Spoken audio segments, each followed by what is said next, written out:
welcome back. Again, all the content we produce has to have a disclaimer that nothing that we produce is to be considered financial, tax, or legal advice. Is for information, educational, and entertainment purposes only. And of course, this crypto Q&A occurs every Wednesday at 1 p.m. Eastern Time. If you do want to interact with me, Marcos, and other members of the Academy live on a daily basis, Monday to Friday, you can also find us in Clubhouse. And at least 5 times a week, we have a YouTube video. We are still on Instagram and Twitter. I'm known as the risk-averse guy because there's one rule. If there's a doubt, there is no doubt I won't go further with the investment. Today, we're going to be talking about something that doesn't seem to be connected to finances, but I believe it is. And we're going to be discussing about democracy versus monarchy. And it is an argument, and it's a discussion that most people feel very uncomfortable because there is this default belief that democracy is king and monarchy is wrong. And we're going to invite you to keep open mind as we go with this today. And the roadmap of today, we're going to define what is monarchy, what is democracy. We're going to look at 2 countries, 2 case studies of countries before and after monarchy. And then I'm going to argue for the pros and cons that I see in monarchy. So first disclaimer, make very sure that everyone here understands what I am not saying. That's what I want to clarify here before going to this discussion. I want to make sure that you understand what I am not making an argument of or I'm not saying. So no system is better than the other. I'm not trying to make a claim here. Just going to try to look at things that make one system better in certain circumstances and worse in others. And one other thing that I want to make sure, no system, there's one single system that will ever erase human flaws on character, human flaws on ethics. Nothing will ever change by a system. There is character problems and there is system problems. So I'm going to be talking about the 2 systems.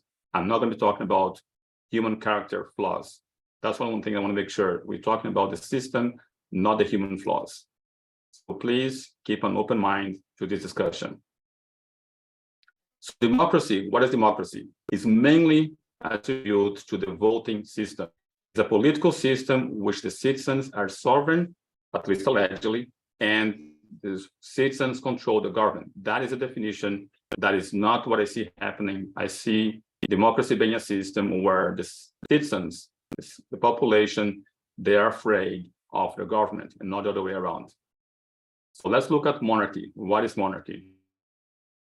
Monarchy is a political system based upon undivided sovereignty or rule of individual or family. You have the king, you have the royal family, and they are the one to rule the nation. And apparently, when you look at the definition, this sounds horrible, but please bear with me. The issue is a lot of people mistake monarchy with tyranny or dictatorship. And here, of course, we have the image of the North Korean leaders. Now, this is not what I'm advocating for. I'm not advocating for North Korea regime. I'm not advocating for tyranny, nor I'm advocating for dictatorship. I'm talking about monarchy, and it's important to make a difference between those 3. So another thing also, I'm not going to be comparing colonies. I'm going to be talking about 2 different countries before and after monarchy. I'm not going to be talking about colonies. And the reason why is because we can go about colonies that worked, such as the US, we can look at Australia, and then we can look at other colonies in Africa, and then the discussion is never ending. So I'm not talking about colonies or colonization, I'm talking about monarchy. And the best way that I start this is with a question that I ask many of my friends when I discuss about monarchy. I pose one question, and the question is, what would you rather live? Please answer that in the chat. Which country would you rather live? Assume that you are in a poor country in South America or Africa, and you have a very bad or not so good financial opportunity or financial conditions in your country. I'm going to give you a list of countries for you to choose, and you tell me which country. would you rather go? The countries are Greece, UK, Italy, and Netherlands. So please put on the chat which of those countries, assuming you are a person with not great financial conditions in Africa or South America, which country would you rather go? Greece, UK, Italy, or Netherlands? If you don't want to answer the country, just answer the number, and that'll be fine too. So I want to see the answers on the chat. Saveri would go to Netherlands. Luana would go to UK. Now, I don't have anyone else answering, but George would go to UK or Netherlands. Bojana would go to Greece. Okay. 1 and 2, 1 and 3. Okay, UK, Netherlands, Netherlands, UK. So I'll say UK, Netherlands are the winner with a few exceptions. And this is my point. Those two countries that are mostly chosen, they are monarchies. Netherlands is a monarchy, UK still has a monarchy. Very few people want to go to a country where there's no monarchy. And the two people here who are from Africa, we have Sabere and Luana, they are choosing monarchies. And only when that question is posed, people feel like having an open discussion about monarchy. If monarchy is so bad, why, when given the options, most of people chooses to go to a place where monarchy still is alive? Why that? Again, I see here people chose, and the reason is because they believe those places can deliver them a better life. That's the reason. And those countries can deliver them a better life for many reasons, but one of them is because those countries keep their monarchy alive. And as another image here, most people chose monarchy on this.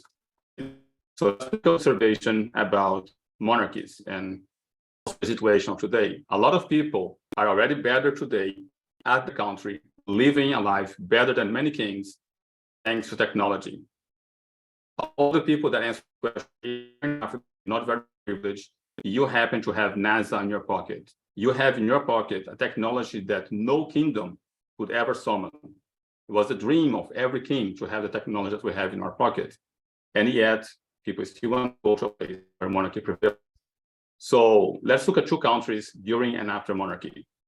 We're going to look at two countries that are familiar with their history, before and after monarchy. We're going to be looking at Portugal and Brazil. So Portugal. Portugal is a very small country in Europe, has always been a very small country if you compare to Spain or to France or Germany or any other neighbor. Portugal is a very small country.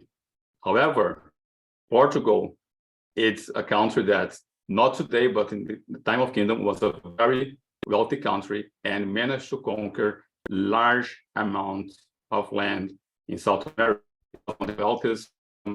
And they also vouched for the Templars. When the Templars were being persecuted in the other countries, the Portuguese monarchs vouched for the Templars. They just changed their name, and they continue vouching them to finance a reliable way to transfer wealth. And again, I'm oversimplifying things here because I don't have much time. Now, Portugal had great navigators: Christopher Columbus, Vasco da Gama, and Pedro Álvares Cabral. Vasco da Gama discovered India. Christopher Columbus discovered America. Pedro Álvares Cabral, South America. So a tiny country under monarchy managed to have the three big names of sailors or explorators today. It's impossible to go to anywhere in the world where no one have heard of Columbus, Vasco da Gama, or Pedro Álvares Cabral, or all three of them. Now, they grew an empire of exploration. That is one way to look at it. They were the first country down the Atlantic coast of Africa to have their so-called colonies. Of course, they grew their wealth with colonization and slavery. You can also not deny that. Portugal after monarchy. This is the debt of Portugal today. Massive amount of debt under democracy. Things that the kingdom would not have seen before. Unemployment skyrocketing. GDP not great. Portugal is one of the worst countries in Europe by all measures. Employment and high rent, and the age of working, they're fleeing out of the country, have a very great population of elder people. not his best years. The minimum wage is shameful. Look at compared to the other countries in Europe. Portugal is not in a good shape. And we should look at minimum wage comparison. So you can see Spain, Poland, Lithuania, Portugal is here. By all measures, the population of Portugal today are not doing well as Portugal was on the time of monarchy. You can see here the purchasing power, another way to measure, and you can see Portugal there. Where is Portugal here? Athena. It is here, I think. Athens, Zagreb is not even seen. Madrid, Vienna is there on the first column there, low, negative compared to the others. Yeah, thank you. And whenever any Portuguese become a skilled worker or ability to work, they try to go to other countries. So let's look at Brazil. Same story. Brazil, by the way, was not a colony. The word colony was never to appear in any paperwork on the history of Brazil. The capital of Portugal, the kingdom, the king moved the entire palace to Brazil. Brazil was a very different colony, if they were to be called colony, because the kingdom was in Brazil. The royal family were there. That was the capital of Portugal for a long time. Brazil, if you look at the time of monarchy, Brazil calls that the golden years. It was the best time economically for Brazil. Until the 19th century, they called themselves, no Brazilian would call themselves Brazilian, they will call themselves Português nascido no Brasil, a Portuguese born in Brazil. There was no such thing as I'm Brazilian, I'm separate from Portugal. There was a pride in belong to the kingdom or belong to Portugal. Legally, every Brazilian, regardless of how the cross went, if it was a Portuguese ancestor having relation with the indigenous, it didn't matter if it was two slaves having kids. If you were born in Brazil, you had the same rights as if you were born in Portugal. So it was not a colony. Now let's look at pros and cons of monarchy and democracy. It's very difficult to get a king that was a criminal. It's very difficult to have a king that has been incarcerated. And here we have the picture of Pablo Escobar, and that picture prevents Pablo Escobar from becoming a politician in Colombia. However, the same picture for Lula does not prevent him from being a president. The middle picture is an edit. They just put the elderly face of him and they changed the text on the sign. But this picture here, it is not added. Lula was a criminal, and even after president, he was accused of crimes, he was incarcerated, and he's still there. That cannot happen in monarchy. If a monarch is dethroned, it can never be dethroned again. But in the so-called democracy, we have criminals, and I have to say, Colombia have done better than Brazil because Colombia prevented a criminal from being president. Brazil cannot do the same. This is our president today. The guy has been a criminal from before. He has been a criminal and accused of crimes and prosecuted and put in jail. After his president, today he's a president of Brazil. I have not heard of the same thing in a monarchy of those two countries. When a monarch has suffered a so-called impeachment or is dethroned, that is the end of his monarchy. He's not to come to the throne again. The game theory for politicians are different than the game theory for monarchs. Because the consequences of the actions are as well. As you can see, we have Lula, which is the Brazilian president who has been incarcerated. The consequences of his decisions will affect the other presidents or other politicians, will not affect him, will not affect his family. So the consequences of decision under monarchy affects the monarch, affects his family or her family. It would affect the descendants of those monarchs as well. So in monarchy, the game theory are different because whatever decision that the monarch makes will be affecting that monarch for whatever, for the rest of his or her life and for the family as well, for the descendants. So the decisions that a monarch makes does not affect only him or her or another politician, it will affect their family. So that is one thing on the game theory that to me is a good argument for monarchy. Now, another thing we can look at is qualifications. And again, I'm going to be looking at Brazil because Brazil is a country that I know. This is a headline I'm going to translate to you guys. Bolsonaro, which is was a president of Brazil, he challenged Lula and Dilma. He said that the two of them together could not pass an exam for high school. In Brazil, take an exam called ENEM. I think the equivalent of that is high school. And Bolsonaro said repeatedly, I challenge Lula or Dilma or any other PT party that is running against me. Let's do a test, a basic test in Brazil. They would not pass. Bolsonaro claimed that he would pass and they would not pass. I have seen politicians in my town who became mayors and they could not speak properly. They could not read a book. So people who are non-qualified to be president, to rule, they get into power. The qualification for you to rule a country and a democracy, you just have to be popular. That's all. And in a country where voting starts at the age of 16, really, 16 years of age, people are prepared to choose the future leader of their country. Is that democracy? I have my questions about that. I think people can get elected by popularity. Now, under monarchy, we had a child who was a better leader than any adult person that I have seen running Brazil. And that's because he was educated to be a leader from birth. This is an image of Dom Pedro II being educated by José Bonifácio, a man who educated two kings in Brazil. So the education of a monarch is preparing that monarch to be a leader, him or her. And politicians, you get educated in how to be corrupt, how to become wealthy. The game theory is monarchy. And yes, once you have a monarchy, you are pretty much dependent on the decision of the monarch. And if that monarch is stubborn, you may have an issue. And that also happened in Portugal with Visconde de Pombal.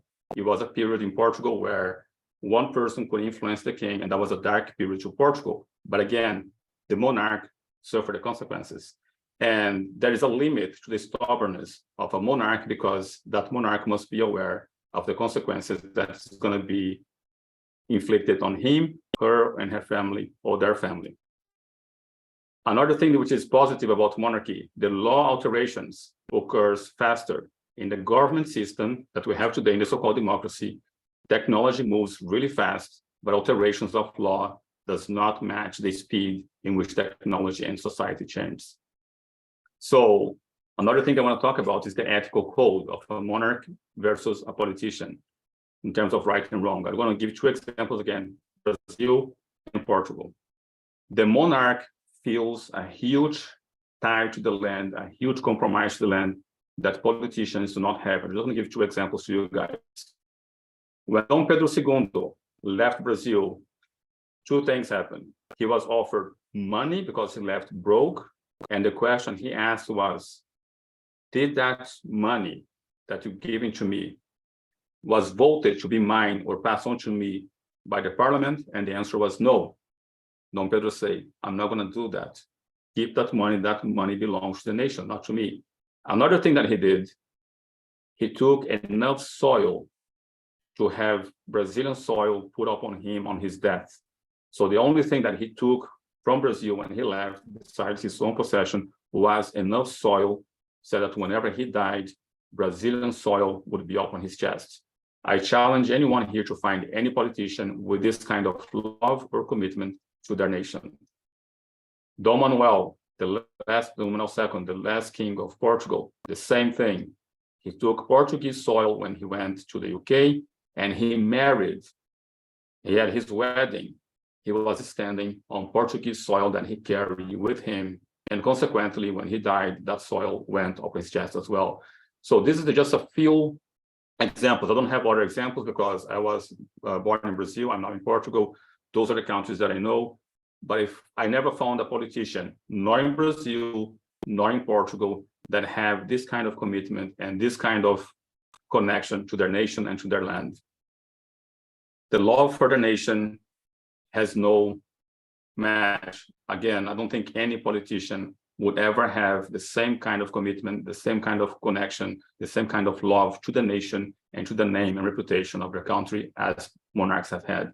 And again, the examples of Brazil and Portugal. Monarchs also have a commitment to their lineage. They have to protect their lineage. They have a code that has been dominant and pretty much dictating the behavior of the family, and the monarch has that lineage to protect. The politician, as far as I know, has a lineage of corruption to protect, not a lineage of integrity, virtues, or value. Again, the monarch has a lot more at stake than a politician does. And I think the game theory, which is my argument here, the game theory for monarchy is much harder than the game theory for the politicians. And the game theory on monarchy has the possibility to increase better decisions for the country instead of the decisions that the politicians do deliver to us.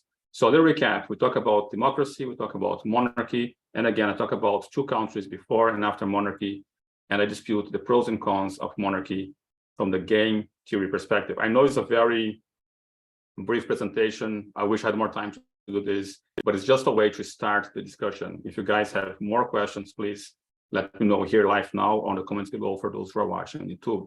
And with this, I finish my presentation. If you want to know more about these kind of things, please do consider joining the Academy by using the link below or by contacting me or someone from the Academy.